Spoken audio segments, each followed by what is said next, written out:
to Malaysia. Stay tuned on AWANI International.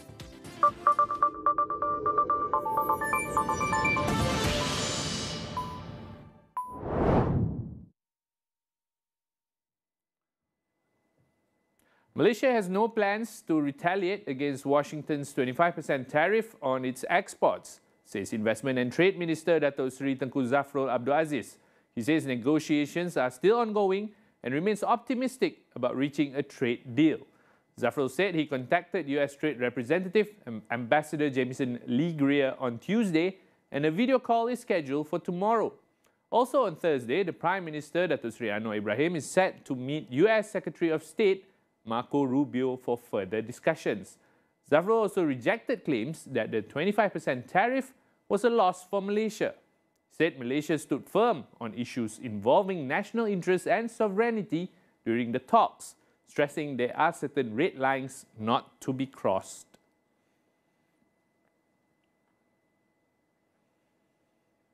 So Malaysia's economy is built on trade, and the United States remains one of our largest export destinations. But with Washington's latest tariff hike, just how exposed are we to this kind of external shock?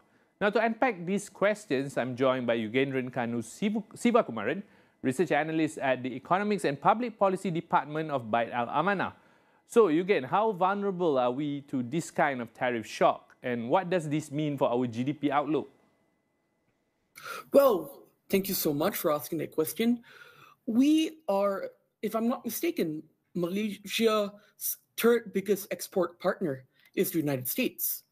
We export around in 2024, around $52 billion worth of goods through the United States. A 25% blanket tariff simply would be catastrophic for the Malaysian export economy, because we are looking at possibility of slowdown of GDP growth and maybe even retrenchment. But of course, this is mostly in the short term, because in the long term, Malaysia, we would probably shift into looking into other markets. But again, this can definitely hamper the Madani's government into looking to increase foreign direct investment and also to grow the economy at a rapid rate. So in your opinion, Yugen, which Malaysian sectors will be hit the hardest by these tariffs? E&E, palm oil, rubber-based products? Could this unravel key foreign investment flows?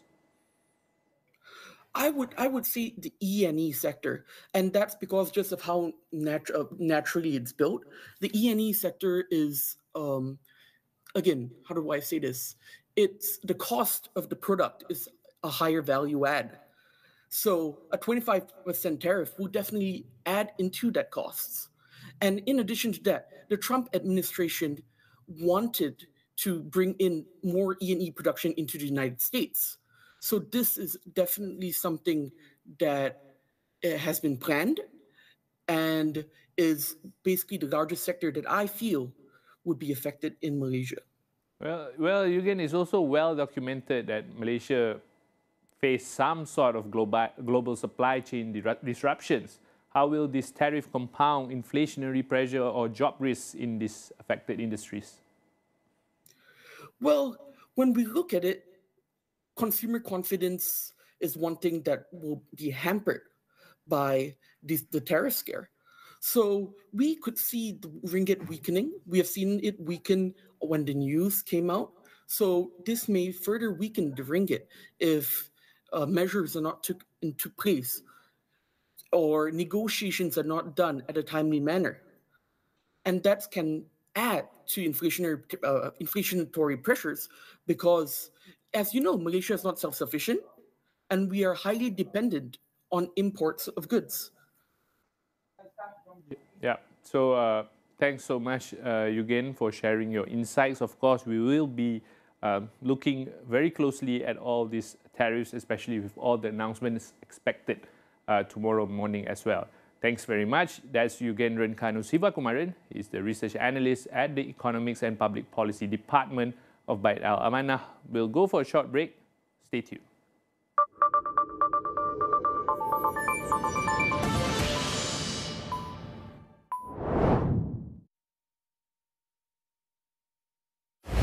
Terhebat untuk pelanggan Astro Movies dan Epic Pack. Prime Video kini termasuk dalam langganan anda. Who's the action hero now? Anda boleh stream 24 jam sehari. Pelbagai filem kesukaan anda. Amazing. Wan Janab. Hindustan. Amazon Originals. It's big. Are you ready? Serta K-Favorites terkini. Semua ni dan banyak lagi. Kalian pilih video siapa yang akan tayang. Pelanggan Astro Movies dan Epic Pack. Stream Prime Video sekarang dengan Astro. Anda juga boleh langgan Prime Video melalui aplikasi My Astro.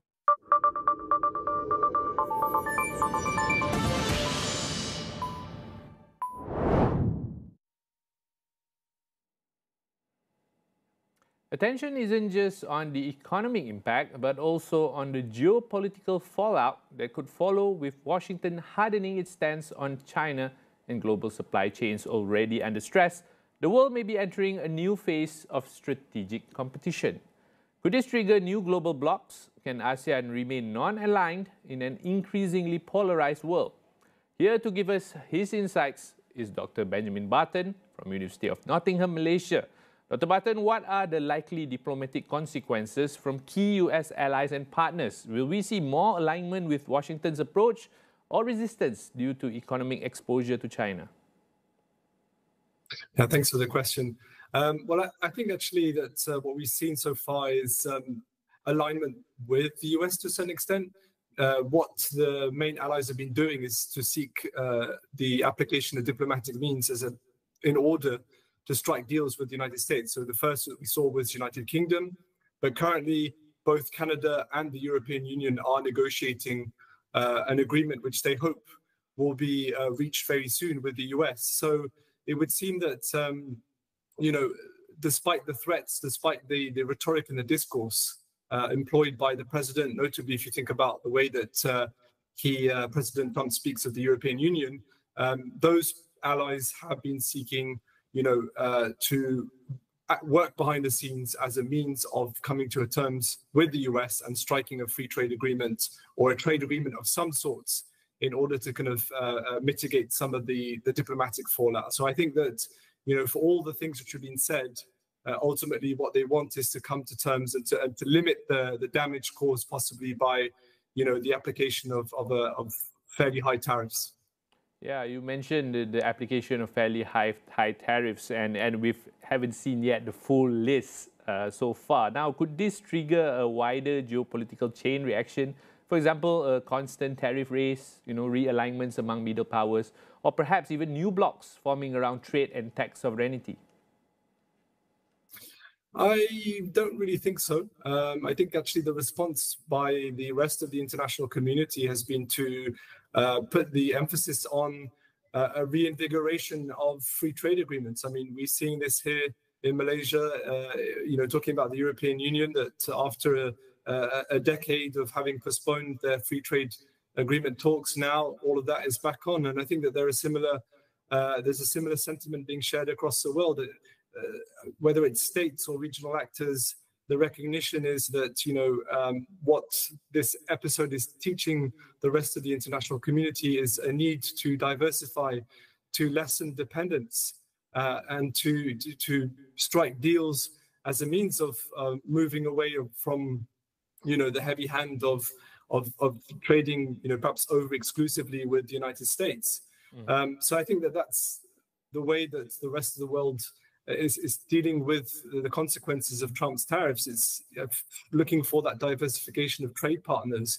Now, whether that would transform geopolitically into blocs, I mean, you can think of, BRICS, for instance, which on paper has rejected Trump's tariffs. Does that really represent a contesting and opposing bloc as such? I think there's still a very long way to go. There's no real institutional backbone behind it. It's a fairly loose group of quite different states, although they may share kind of similar positions. On certain issues, I don't really think that we can call that a bloc per se. But indeed, I think that the rest of the world is looking for ways to soften the blow and to do so by striking their own free trade agreements. Thank you so much, Doctor. I'm sure we could speak a lot more about this if time permits. That was Dr. Benjamin Martin of University of Nottingham, Malaysia. Now, moving on. This week on Wu Says, we take a closer look at Donald Trump's big, beautiful bill. Now, Melissa Idris discusses this with Prof. Emeritus Dato Dr. Wu Wing Tai. Well, the two things that are definitely at the top of his mind.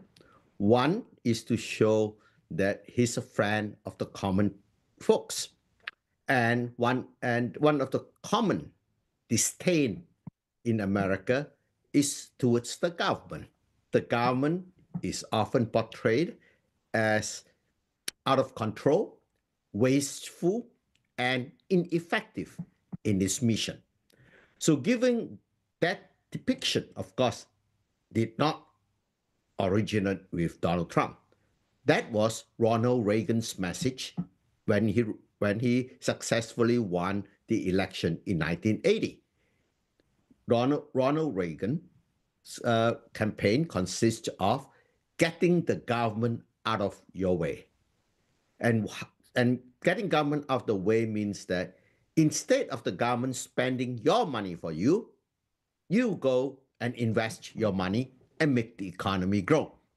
So the depiction of the government that Donald Trump is exploiting is the depiction of the government as tax and spend organization, because it's the ability to tax, and so it taxes and it spends. So the way to